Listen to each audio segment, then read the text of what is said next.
Hello everybody, our project today is going to be a box joint jewelry box. If you watched some of the previous videos, I had a video on making box end joints. So here's a portion of that video. I'll just walk you through it for this project.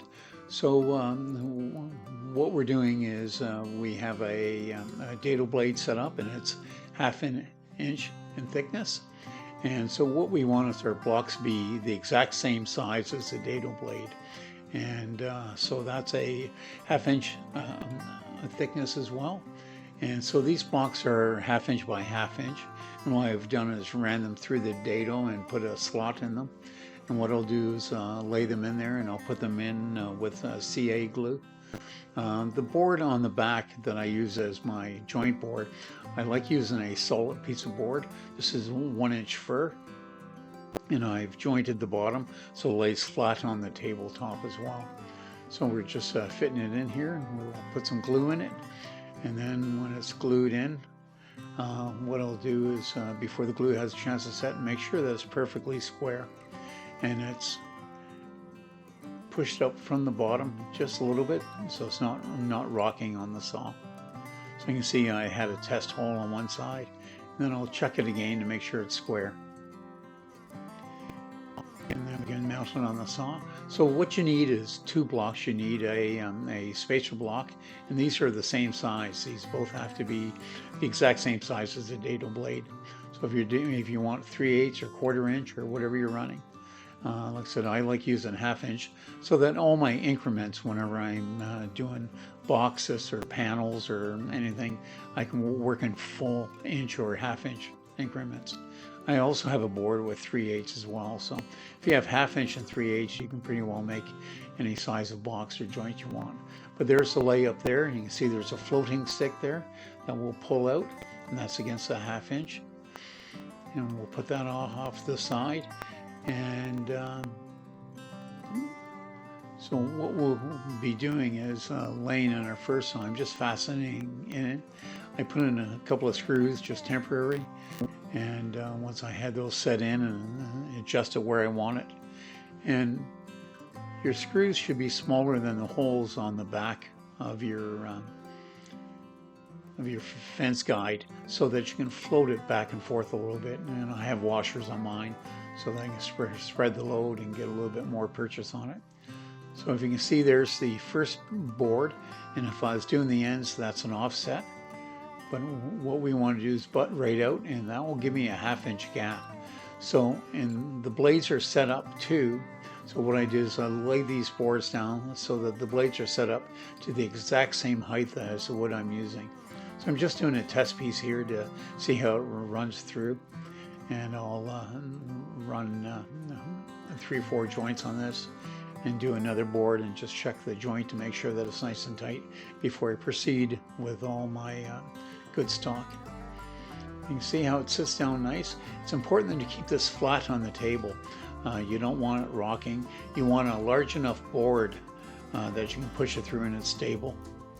Whenever I'm doing smaller pieces, I'll use a clamp, but something on this side, I can just hand clamp it.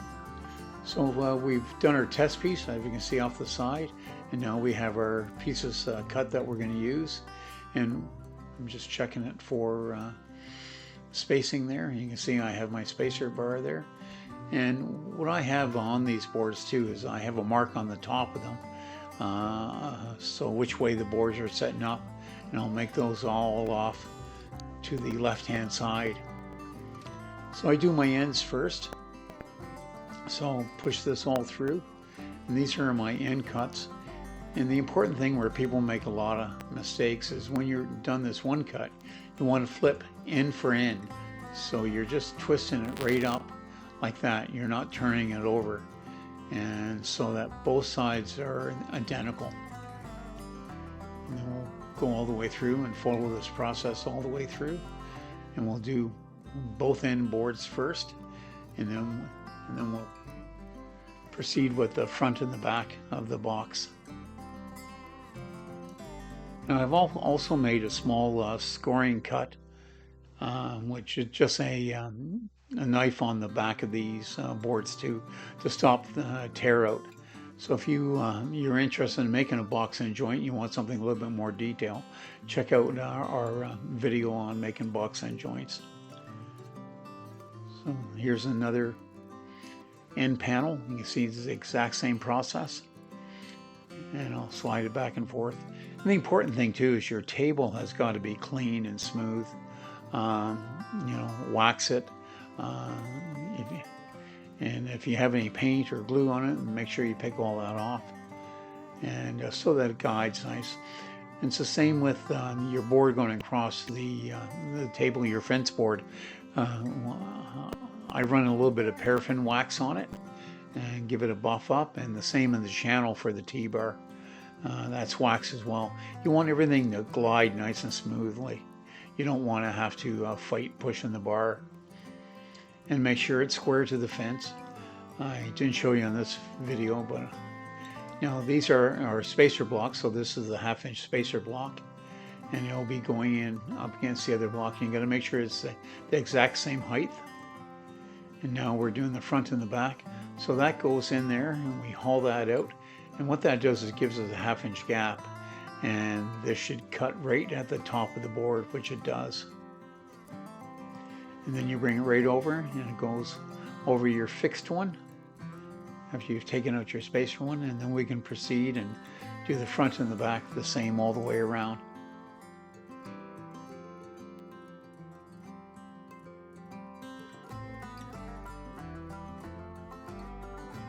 You see when I go over, it'll slide right up along the blades.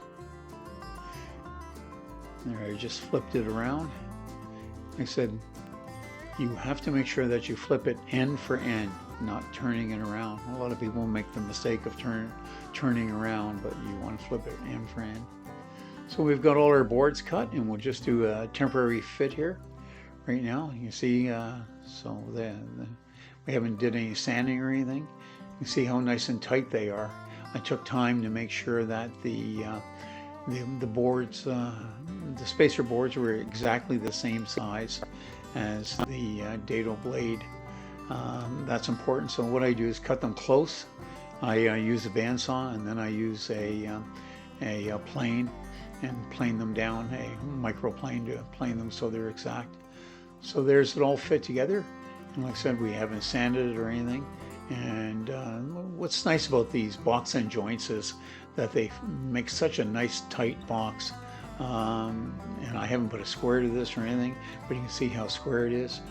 And there's no glue in this. It's just right off the saw and pushed together. So this is a really great way to build boxes and crates and hope chests and jewelry boxes. I've even done this on the end of cutting boards, where I'll so almost like a breadboard. On the end of it, I'll do a box and joint on the end of the board. So we have all our pieces, and what I use is a popsicle stick, and I put a bit of carpet tape on it, and I put 120 sandpaper, and I just sort of take the hair off the ends. And then before you put your box together, after you've cleaned up all your joints, make sure that I lay all my pieces out so that it's the inside that's going on the inside of the box, and I'll sand all these. It's a lot easier now to sand them, so I'm sanding these on the inside to 180 grit. Once I get them all sanded, I'll glue up the joints. I like using Type Bond 3 just because we're going into end grain, and Type Bond 3 has a lot of viscosity to it, and density, so it'll fill those end grain joints, and plus it doesn't set as fast. So when you're doing a lot of joints, it gives you time to move around with it. You don't have to worry about it drying out before you get it all clamped together. So I'll just keep on going, and we'll get these all glued up. And I lay them out on the board the way that they're going, so you don't have to try and figure out which one's which. You see we have the and I only glue the end boards. That's enough glue. So what I do here to hold it in place while I'm getting ready to put in the clamps, I have some elastic. And if you're wondering where you get this, I got mine in my wife's sewing room. So you just pull this taut, wrap it around a few times, And that's enough to hold it in place so it's not moving and twisting on you while you're putting it into your clamps, whatever you're going to use.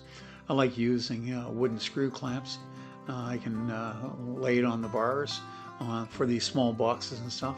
If I was doing something bigger, I have another table that I use, a clamping table, but for these small boxes, wood screw clamps work great. So you can see I got one top and bottom, and then I just had a bar clamp with a couple of spacers on it on the ends. And just clean up the inside a little bit. If there's any glue that got squeezed out of your joints. And for this project, what I'm doing is just laying 1/4 inch plywood over the bottom. So I'll, if you wanted to make one a little bit fancier, you can go with a 1/8 rebate bit on the inside and recess this in. I usually just lay a piece of plywood on the top, glue it down, and I'll put some weight on that and leave it for about 3 or 4 hours, and that's enough time that I can sand it all smooth. So while that's being glued up and we're waiting for that to set, I'm going to proceed and start on the top. What I want to do is on the top, I want a book matched top. I want the grain to be what I've noticed, and while that's getting glued up, what we'll do is we'll resaw a piece of maple, and I want to book match the top, so what I'm doing is cutting a larger piece than I need, but what I like to do is I'll cut the pieces, joint them and plane them and sand them, and I'll make a larger piece and cut out the piece that I need for the top of the jewelry box. So here they're cut in half. What I'm after is about 5/16. So I'm just sanding these down on my sander, and I'll get them sanded down smooth. And there we are. So I've jointed them, and you can see that's the reason I like book matching. So this would be the top of the box. And once I've glued this and clamped this, so what I'll do is lay this on a nice flat board of a piece of melamine, so it can lay down flat now. And these are just glued, and we'll glue them together and then leave them overnight, and then I can cut out the size I need. So there it is there. And what I also did is on the front, because you don't want the bow in the center, so I took a piece of rosewood, I believe it is, on the front there, and it's a 1/4 inch by 1/4 inch strip, and I've glued that onto the front, and actually put in a couple of pins in it as well. And what that'll do is keep the front nice and straight. You can see that's the top of that now is book matched, and what we'll do is lay that in. So to get the right height of it, and so that and what you want to do is make sure that it's sanded before you put it in and start fitting it in. So I'll just give it a sand on both sides. It's a lot easier now before it goes into the box. Then we'll cut it to size, and now I use a piece of foam. I've just glued up 3 pieces of 1 inch foam here. I measured to the top of the box, and I've subtracted off the width of the lid, and I can lay this in the box and just place the lid back and forth. You can see I've got the lid now all sized, and it's flush with the top, so I can take it in and out, and it's not falling in. And what I've done is I've pre-drilled holes on the box portion itself, and what we'll be using, this is an inlaid lid with brass pins on it. So I just have this is about 3 widths of playing cards. So if you use playing cards as your shims, you can put in 3 playing cards. You see I want it nice and tight to the front. You can see I have my holes pre-drilled on the end of the box and down. So they're measured up, so they're in the center of the top lid. and they're in a 3/8 of an inch from the inside measurement. So I'm on 3/8 of an inch. So I just make sure that the top is flush, and I'll just do a small pilot hole on both ends, and I'll do the same way. I'll just make sure that the top is flush to where I want it, and then I'll just do a small pilot hole, and I'll pop that out, and then I can drill them deeper. And this will allow our brass screws. I'm using number 6 by 1.25" brass screws, and we can just pop this out, and I'll drill the holes deeper. And you want to make sure that that your drill bit is the right size for the screws that you're using, and go in square. It's important that you don't blow through the bottom or the top of the lid, so just take your time. If you have a problem with this, you can just set it up on a drill press, but it's easy to take your time. You just watch your drill and go in square. And while I'm fitting it, the drill bits that I use for the screws, what I'll do is get 2 more of those, and I just use the smooth ends, and I can use those as temporary pins, so I can take the top in and out. You see, I've just pushed them in, and now I can work it back and forth. And I'll leave that piece of foam in there, and that brings it down. So if you enjoy these videos, please subscribe, and we'll be glad to hear from you. So I'm just measuring it, and so I want the next size of screw up, because we want the outside holes. We'll pull those pins out and take the lids, and we want the outside holes one size bigger. And you don't want them too big, but you just want the next drill up on your index, and that's so that you won't get screw lock on your screws. You want the box where the hinges go through to float in there and not to bind.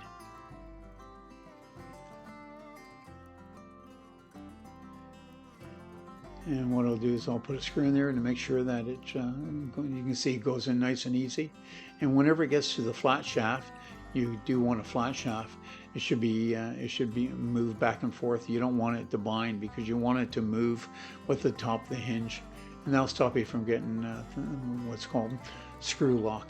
You see how it moves. So that's the next size up on your drill index, or you can mic it. I think I was 287, and I went to 3.19.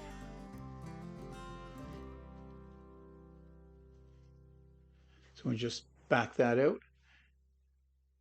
and then we can temporarily put our lid back in. And so what I've done is taken another piece of maple, and I'll be mounting that to the front. You see I have a couple of marks there, so I'll where I want it, and what I've done is I've turned the board upside down and laid it flat. I want the top of it to be flat on the board. If I have to sand the bottom, I'll sand the bottom, but because I'm doing a notch out on the box, it doesn't have to be as crucial as the top. So we'll just put some glue on that and clamp it on, and we'll leave that for about an hour. And then I'm going to do the same thing there. I'll drill 2 holes and run 2 brass screws into it.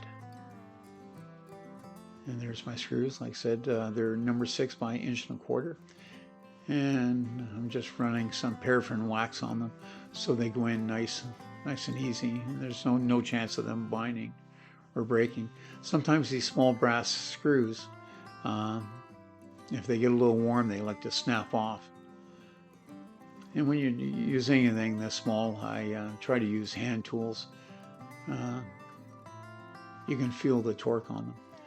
So I'm just waiting for the glue, and there's the screws there, and we'll just cut them off. So we have a hacksaw, and we'll just cut off the screws with a hacksaw blade, and what I have is just a handheld holder for my hacksaw blade, so I'll just cut it off. Just set it up on a block. We'll just put it up on a block and cut those off. And once we cut those off, we'll just give them a sand, And we took them over to the power sander, and I'm just giving it a buffing there with about 180. And that'll buff up the ends of the brass pins. You can see these screws end up looking like brass pins, and they're a really nice feature. And with those two in the front and the two in the sides, they look quite nice. And what I'll do is make sure that I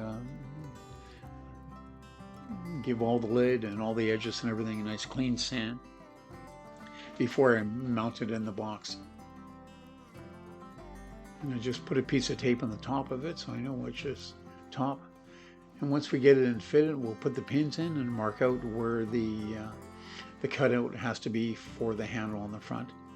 And I'll just put in my pins. And I don't know if you noticed on the inside, but I had small pieces of plastic as a washer, and I just put those in with CA glue, so on either side. So I just slid the pins in and hold it in a temporary, so that's exactly where it's going to be. I'll just take that out. And now I can mark where the cutout is going to be. And then I can measure that down the 5/16 of an inch. What I will do is go down about 1/4 of an inch, and then just use a chisel to bring it down to size.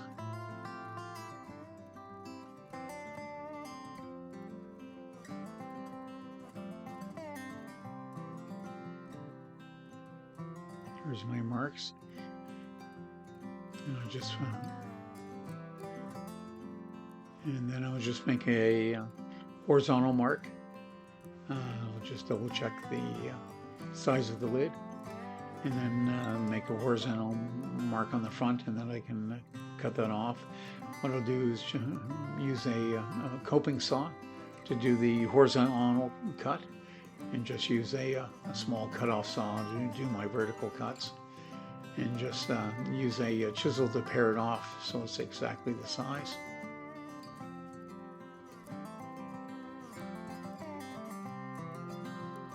After getting it all cut out with the coping saw, and now I'll just use a chisel.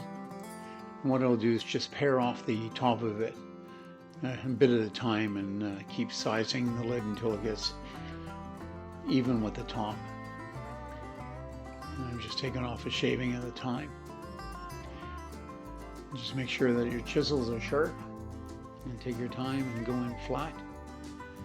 You can also do this with a fine file too. If you find a file or coarse sandpaper on a stick, works as well, but a good sharp chisel will take off the wood. This box is made of cedar, so it's pretty soft, but you have to be careful on cedar because it's brittle whenever you're doing any tooling on it. But I wanted to use different woods for this project to show it to you. And I even left a knot in the front. But the outside of the box is cedar, clear cedar. The top is western maple with rosewood on the front with another, and the handles western maple as well. And then will have pinned brass hinges on the sides. And you can see now it's flush with the top, and it operates nicely and it sets in. So these are guide blocks. These are plywood again. These are 1/8 of an inch thick, and I just put some CA glue and some wood glue on them, and I'll just drop those in, and they'll rest on the bottom. And that's to I'll be building another little sliding box. And before I put them in, I took a bit of paraffin wax, rounded off the top of them, and just ran some paraffin wax on them, so that the little tray that's going to be sitting in there will glide back and forth. So I'm just going to walk you through the little tray that I'm building. You can see it's quite thin, and I don't hang on to these by hand. I'll use a clamp, and I like these vice grip clamps, and they hold fast, and then I can just use my spacer block there again, You'll notice I've moved them around. I've got an X mark on the top of them for which way they come up. So once I get them all done and in, I've glued the box together, the small box, and while I'm waiting for that glue, I'll just go back and fit my lid on. You can see I'm just making sure that it's in the right place. Just putting a screw in the other end there. And what you want to do with these brass screws, you want to do it until the thread disappears into the lid and you only have the shaft portion of the screw, which is non-machined with the end. And I've cut them off the same way with a hacksaw and sand them off smooth.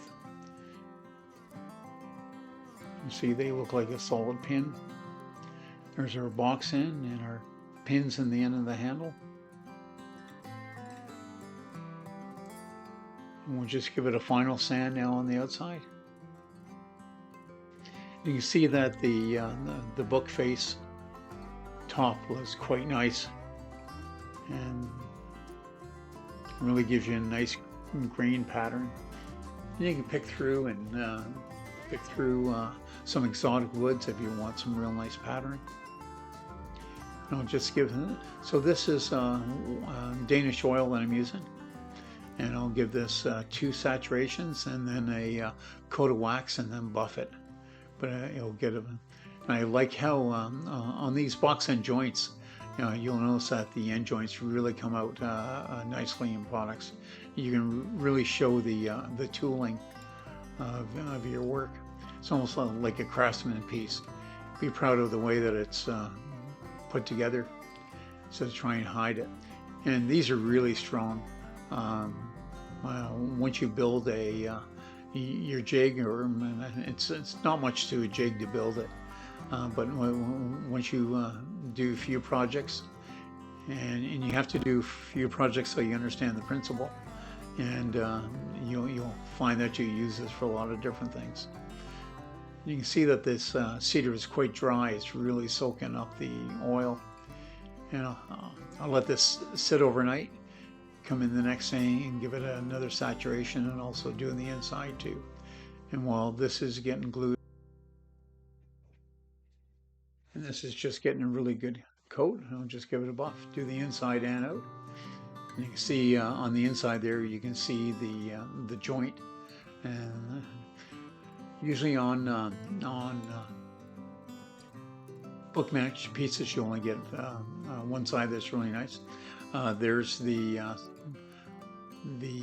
sliding box for the top. You see the joint in it, and on the back that goes underneath, you actually want to do a curved top so it can go in underneath the lid and allow the lid to move underneath it. You can see it moves back and forth. And what I'm going to do is put some material inside the tray. This has a 1/4 inch bottom of it of plywood, and what I do is just cut a piece of piece of cardboard, and put some 2-way carpet tape on it, and I've cut it to size, and it's about so I've got it placed where I want it. Now I'll just do the wrap around here, and this carpet tape is nice because it'll fasten the front, and if you have to peel it back to work on it more. And once I get the front in place where I want it to be, then I'll just trim it closer to size, and I want it to wrap right around the cardboard on the other side. You can see that I've, when I put the carpet tape on, I've wrapped the cardboard all the way around. And then I'll just trim the ends, and then I can peel off the tape on the ends as well, and wrap the material onto it, and then I'll just cut off any bulk that sticks up in the corner.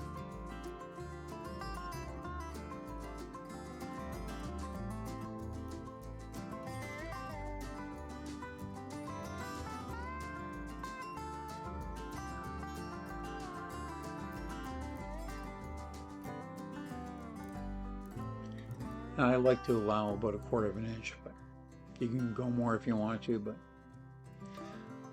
And once we have that, we'll just bring it around.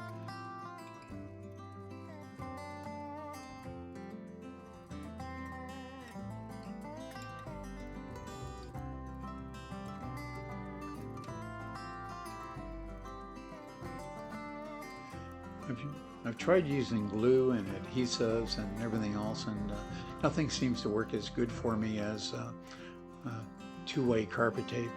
It's nice and clean. I've had problems with the glues where some fabrics were really porous, and I've sprayed contact or tack glue, upholstery tack glue. I put it down and the glue has came through the fabric. I've never had any problems with the carpet tape. It's easy to use. You know, this roll will go a long way. And now what I'll do is I'll just trim off the corners, and I'll put a piece of carpet tape on the back of it right in the center, and then I'll place it in. So what I'll just do is check it for size, and it should just fall right in there.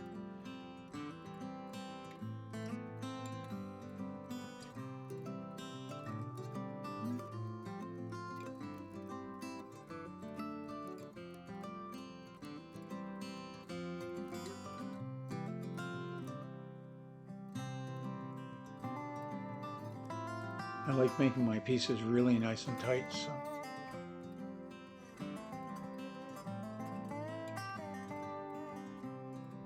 There it is there, and what I'll do is I'll pop that out now.